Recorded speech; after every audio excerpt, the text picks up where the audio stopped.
The old house had been empty for years, and the new owners were excited to finally move in. But as they began to explore their new home, they soon realized that something was wrong. The basement was off limits, locked and sealed with a warning sign that read, "Do not enter." But the new owners were curious, and they couldn't resist the urge to see what was inside. As they unlocked the door and descended the stairs, the air grew colder and colder. The musty smell of mold and mildew filled their nostrils, and the sound of creaking floorboards echoed through the darkness. As they entered the bottom of the stairs, they saw a door that led to a small room. Inside, they found an old, dusty book sitting on a desk. The book was bound in human skin and had strange symbols etched into the cover. As they opened the book, they heard a voice coming from the darkness. "You should not have come here," the voice said. It was low and menacing, and it seemed to come from everywhere and nowhere at the same time. The new owners were terrified, but they couldn't move. They were paralyzed with fear. Suddenly, the figure from their nightmares appeared before them, and they knew that this time, it was real. The figure was a man who had died in the basement many years ago. He had been practicing dark magic and had been sealed in the basement by the previous owner. He had been waiting for someone to come and release him. The figure reached out and took the book from the desk. "This is mine," he said. "And now you will join me in the darkness forever." The new owners never returned from that basement, and the house remained empty once again. But those who dared to enter the basement reported strange noises, cold spots, and the feeling of being watched.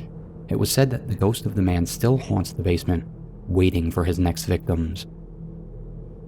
The new owner's disappearance was investigated by local authorities, but no evidence was found to suggest foul play. The house was once again put on the market, but no one was willing to buy it. The stories of the haunted basement had spread like wildfire, and the house had gained a reputation as a place of darkness and evil. But little to everyone's knowledge, the horrors of that basement were sincere, and waiting for the next victims to appear. Years passed, and the house fell into disrepair. The windows were boarded up, and the garden was overgrown. The legacy of fear and terror left behind would eventually tempt more souls foolish enough to investigate the truth of the basement. One day, a group of teenagers heard the stories of the haunted house and decided to investigate. They were thrill seekers looking for a good scare.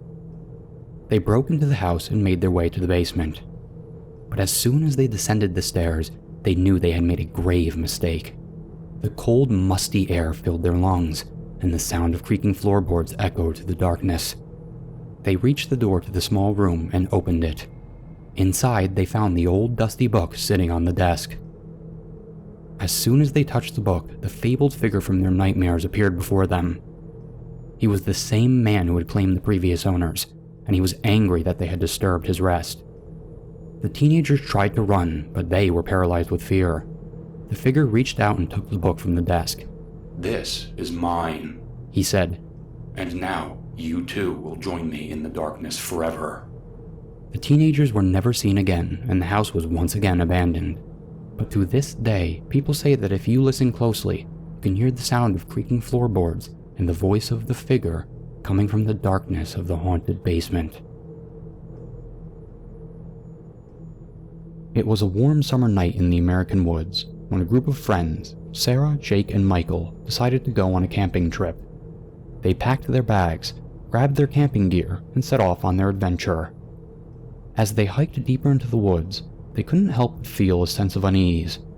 The forest was eerily quiet, save for the occasional hoot of an owl or rustle of leaves. They tried to shake off their nerves and enjoy the beauty of their surroundings, but the feeling of being watched never left them. As they set up camp for the night, they heard strange noises coming from the woods.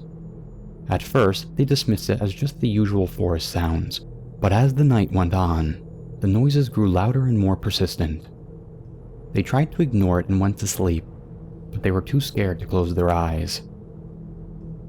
In the middle of the night, Sarah woke up to use the restroom. As she stepped out of the tent, she saw something moving in the shadows. At first, she thought it was just an animal, but as it stepped into the light, she realized it was something far more terrifying. It was a creature unlike anything she had ever seen before.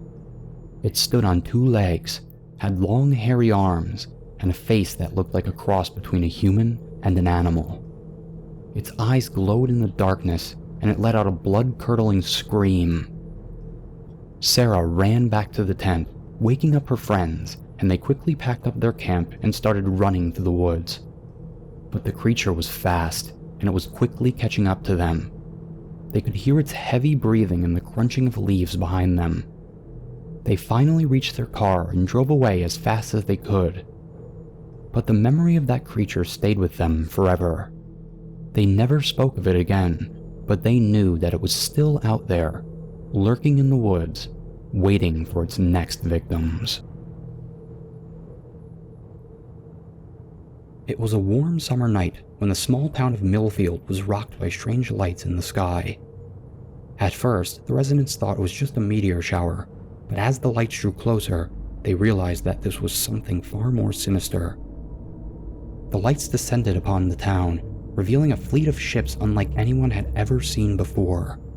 They were massive, with sleek metallic exteriors and pulsing colored lights. The ships hovered over the town, casting an eerie glow over the streets. As the ships landed, the people of Millfield could see figures moving inside. They were tall, with skin that was a sickly gray color, and eyes that seemed to glow in the darkness. They were aliens, and they had come to Earth. The aliens emerged from the ships, and the people of Millfield could see that they were heavily armed. They began to march through the streets, their eyes scanning the terrified residents. No one dared to move, not knowing what the aliens' intentions were. But then, the aliens began to take people. They would grab them from the streets and drag them back to their ships. No one knows what happened to those who were taken, but the townspeople could hear their screams coming from the ships. As the night went on, the aliens continued to take more and more people. The town was thrown into chaos as families were torn apart and homes were left empty. The few who remained barricaded themselves in their homes, praying for the aliens to leave. But the aliens had no plans of leaving. They had come to Earth to take what they wanted, and they weren't going to stop until they had it all. The remaining townspeople knew they had to fight back if they wanted to survive. They formed a makeshift resistance, using whatever weapons they could find to attack the aliens. The battle was fierce, but the townspeople were outnumbered and outmatched. The aliens had advanced technology, and they seemed to be invincible. But they didn't count on the determination and bravery of the people of Millfield. In the end, the townspeople were able to drive the aliens out of their town, but at a great cost. The streets were littered with bodies, and the town was left in ruins. And as the aliens disappeared into the night sky, the townspeople knew that they would never be safe again. It was a beautiful summer day when the group of friends, Jack, Emily, and David, decided to take a boat trip to a remote island off the coast. They had heard stories of the island being uninhabited and covered in lush, tropical foliage. They couldn't wait to explore the island and enjoy the crystal clear waters of the ocean. As they set out on their journey, the sun was shining and the water was calm. But as they got closer to the island, the sky began to darken and the water grew choppy. They thought it was just a passing storm, but as they reached the island, they realized that something was not right. The island was shrouded in a thick fog and the trees were twisted and gnarled. The air was thick with the smell of rotting seaweed and the sound of strange creatures could be heard in the distance. They tried to turn back, but the boat's engine wouldn't start. They were stranded on the island. As they explored the island, they came across a strange ancient temple. It was made of black stone and seemed to be covered in a thick layer of seaweed. They couldn't resist the urge to explore the temple, and as they entered, they were greeted by a dark, foreboding room. In the center of the room, there was a large black stone altar. As they approached the altar, they heard a deep, rumbling voice. They couldn't understand what it was saying, but they knew it was not human. And then the water began to rise, and the room was filled with seawater. They realized that the temple was not on land, but it was underwater. They were trapped in an underwater temple of an ancient civilization that worshipped the ocean and its creatures. The friends tried to escape, but the water was rising quickly and the door was sealed shut. They could hear strange creatures scratching at the walls and the sound of something large and ominous moving in the water. They knew they had to find a way out before it was too late. As they searched for a way out, they came across a hidden passage that led into a chamber filled with treasure. But as they reached the treasure, they realized that it was guarded by a giant serpentine creature. It had glowing red eyes, and its body was covered in scales. It was a sea monster, and it was not happy to be disturbed. The friends fought for their lives, but the sea monster was too powerful. They were dragged into the water, and the last thing they saw was the serpentine creature's glowing red eyes before everything went black. It was a dark and stormy night when the new owners of the old and dilapidated house on the outskirts of town moved in. They had heard rumors of the house being haunted, but they didn't believe in ghosts and figured it was just a ploy to sell the cheap property. As soon as they entered the house, they were hit by a musty smell, and the house had an eerie feeling to it. They shrugged it off and started to unpack. But as the night went on, strange things began to happen. They heard strange noises coming from the walls, and doors would open and close on their own. They thought it was just the house settling, but as the night went on, the occurrences became more frequent and more terrifying. One night, the new owners were awakened by a loud, piercing scream coming from the basement. They rushed downstairs to find nothing but darkness and a strong sense of dread. As they turned to leave, they saw a figure standing in the corner of the room. It was a woman, dressed in a long, flowing gown. Her eyes were empty and her skin was ashen. She let out another ear-piercing scream before disappearing into thin air. The new owners were terrified and decided to leave the house immediately. But as they were packing, they found an old diary in the attic. It was written by the previous owner, who had died in the house. They read through the diary and learned that the woman they had seen was the ghost of the previous owner's wife. She had died in the basement, and her husband had locked her body in a room down there. Her spirit had been trapped in the house ever since, searching for release.